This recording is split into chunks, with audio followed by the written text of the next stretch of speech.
At 10 a.m. Eastern over on Jaguar Gatorade, a new college football video drops. In this video, we'll talk about a bizarre incident involving Cincinnati during the 1997 season, and how they got an invite to the Humanitarian Bowl off the strength of their basketball team. Click the card in the upper right corner to join the channel. And now, on with our feature presentation. Let's flash back to December 20th, 1975. It's the final week of the NFL season, and the Minnesota Vikings are traveling to Buffalo to take on the Bills. The Vikings won this game rather handily, taking it by a final score of 35-13. However, after the game, despite the convincing win, the Vikings were furious. And the reason why? It had to do with the behavior of Buffalo's fans.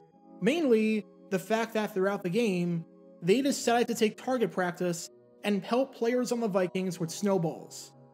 And in the most infamous of these incidents, running back Chuck Foreman got hit in the eye by a 10-year-old kid and had to leave the game early with blurred vision. He lost out on the NFC rushing title to St. Louis Cardinals running back Jim Otis by a mere 6 yards because of that. I talked about that incident a very long time ago, as in more than 2.5 years ago, so you can learn more about that by clicking the card in the upper right corner.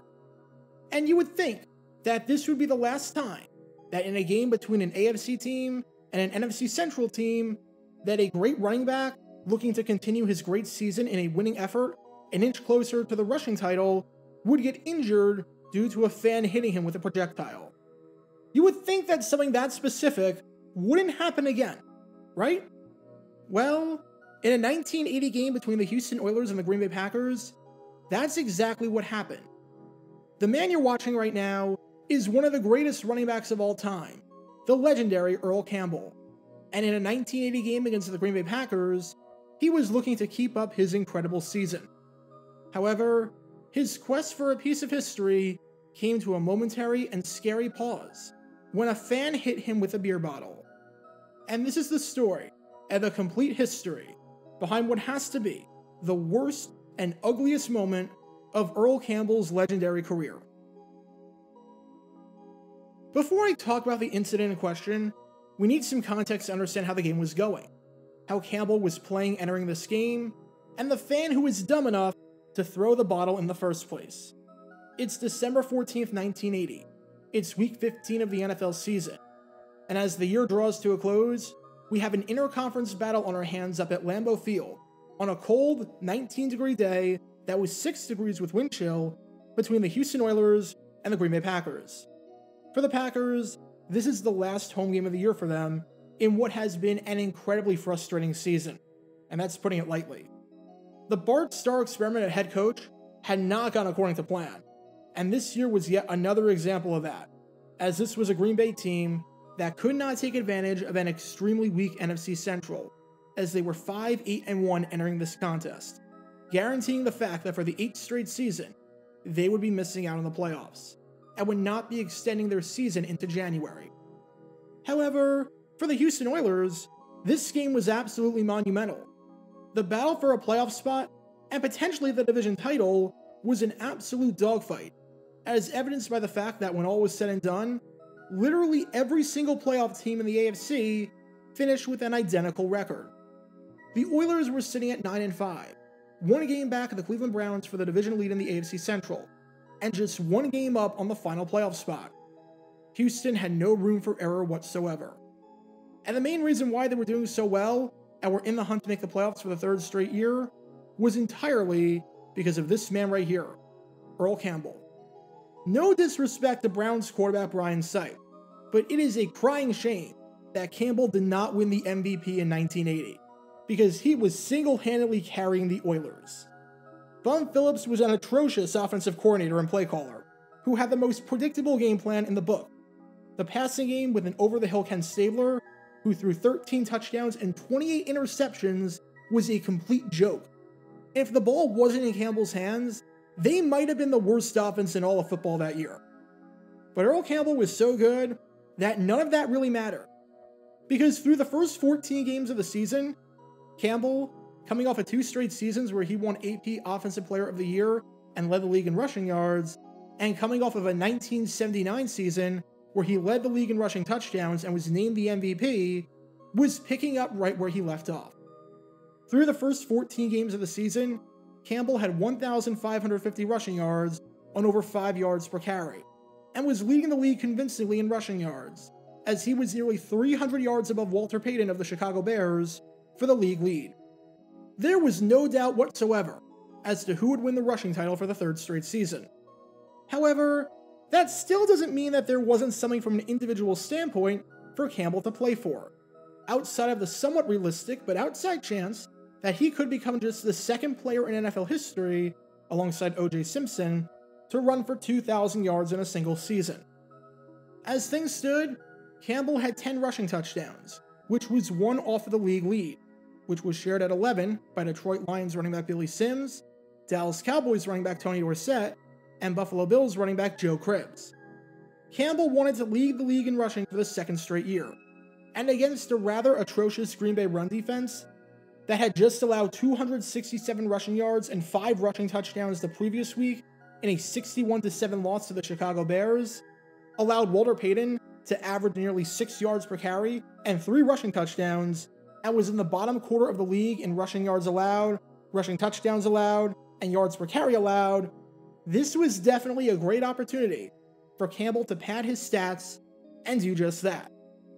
And sure enough, just to see it done for the entire 1980 season, Earl Campbell carried the Oilers, put the team on his back offensively, and helped Houston win this critical road game by a final score of 22-3.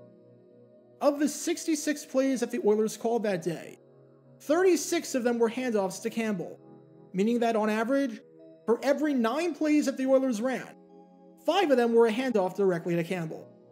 They knew that in order to win this game in cold December weather, that their best chance of success was to just give it to Campbell and let him do his thing. And it worked, as he ran 36 times for 181 yards, averaging over 5 yards per carry, and picked up 2 rushing touchdowns in the process. And the dagger touchdown, and the one that all but sealed the win, came in the fourth quarter, with the Oilers leading it 9-3. On that play, with 3:26 left in the game, and the Oilers needing points on the drive to end it, Campbell got the handoff, took it to the left side of the field, then shrugged off a tackle attempt by Johnny Gray, who had started 89 straight games for the Packers since 1975, and took it into the end zone for a 24-yard touchdown. Just like that, ball game. Oilers win. But after Campbell scored the touchdown, you would think that he would be celebrating with his teammates, or going back to the sidelines. Instead, he goes down to the ground, and is just sitting there in pain. Seems rather odd, right? No one on the Packers hit him, he didn't pull up or get a cramp on the play, and he wasn't faking an injury. That raises the question, why was he in pain after scoring? And why were some of his teammates huddled around him in concern?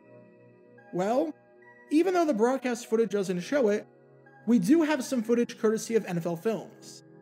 And you might be able to spot the problem when you watch this reverse angle of the play. Take a look at this. At times, number 34's 181-yard performance seemed effortless.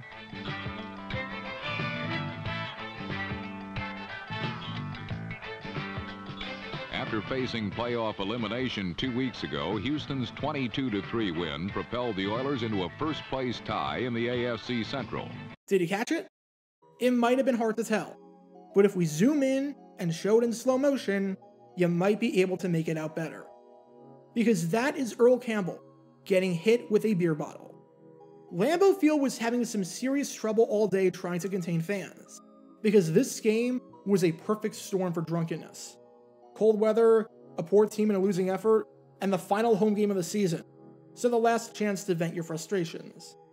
Among the lowlights that day included one fan throwing an empty bottle into the tunnel, fans yelling sexual things at the cheerleaders and trying to flirt with them and propose to them throughout the game, and fans trying to rush the field, which wouldn't be the last time that happened.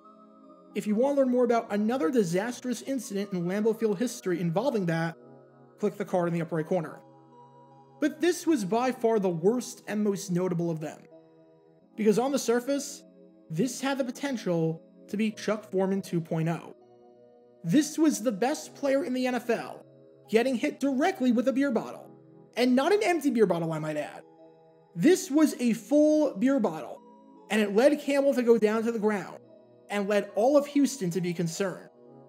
Fortunately, after going down, Campbell was okay, even shrugging the incident off afterwards, saying, "I guess people just don't like Earl Campbell." However, to say that people were furious about this, on both sides, would be an understatement, especially since initial reports indicated that this fan got Campbell directly. Campbell said, "After I made it to the end zone, I saw somebody throw something, so I sort of turned away and closed my eyes. It hit off of my mask. It was a near-perfect shot, and was so good that it forced Campbell to change jerseys, since his jersey was beer-soaked afterwards." Translation: thank God that Campbell was wearing his helmet. If Campbell took off his helmet, instead of this being a mere footnote in NFL history that you might just be hearing about in this video for the first time, this might be one of the ugliest fan incidents in NFL history that could have potentially destroyed Campbell's vision, ended his career, and made him one of the biggest what-if players of all time. And players on both the Oilers and Packers recognize the severity of this. On the Oilers side, offensive tackle Morris Towns said, "You can't do that. That's a lot of bull. I wish the guy was a little closer. I would have pulled him down." And on the Packers side, Johnny Gray, the man who missed the tackle that allowed Campbell to score that touchdown, said quite bluntly on the behavior of that Packers fan, "I think it's low class." He wasn't afraid to call him out. Which raises the question, who was the man that did this? Well, unlike the Chuck Foreman incident, where it was a 10-year-old kid who was just doing what other people around him were doing, and maybe didn't realize the severity of his actions, since he might have had snowball fights all the time with his friends, and nothing bad ever happened, this was not a kid.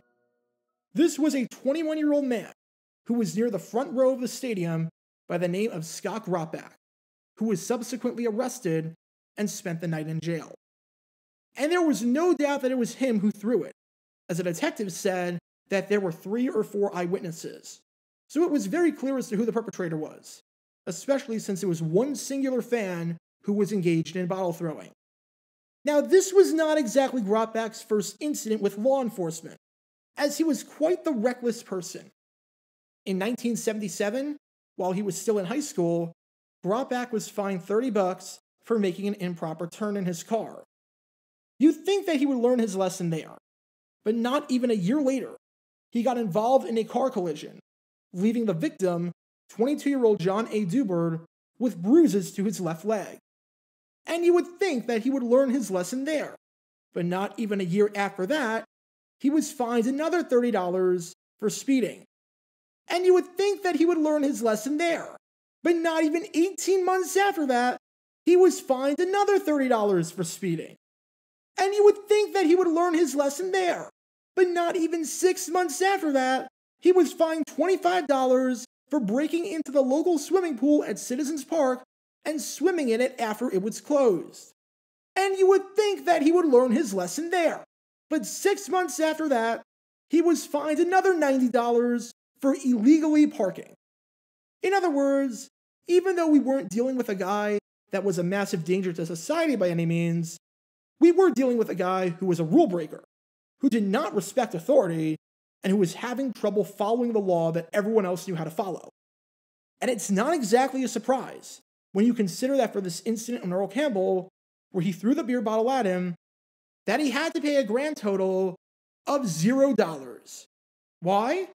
Because the fine was $120, and his father was the one who paid the fine.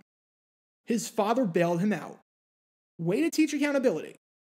Your son has broken the law tons of times, has seemingly never learned his lesson, and now goes to a game, gets drunk, wastes his money on a full beer bottle, and then throws said beer bottle at the best player in the NFL, and comes within maybe 1 inch, if the bottle fit through his face mask, of permanently ending his career and destroying his vision forever. And you're not even going to make him pay the fine? You're going to let him off the hook? No wonder he feels like he can get away with this and feel like he's immune from consequences. He didn't get banned from the stadium from any reports, and he didn't have to pony up any of his money. It's as though this had never even happened. For what it's worth, Grotback died on January 15th, 2013. So for many people, especially since unlike the 10-year-old kid who eventually apologized to Foreman, Grotback never so much as issued an apology for his actions or never spoke to Earl Campbell, this is his lasting legacy on the world. The man who repeatedly broke the law and injured Earl Campbell. Great legacy to have. I'm sure your family is quite proud of that.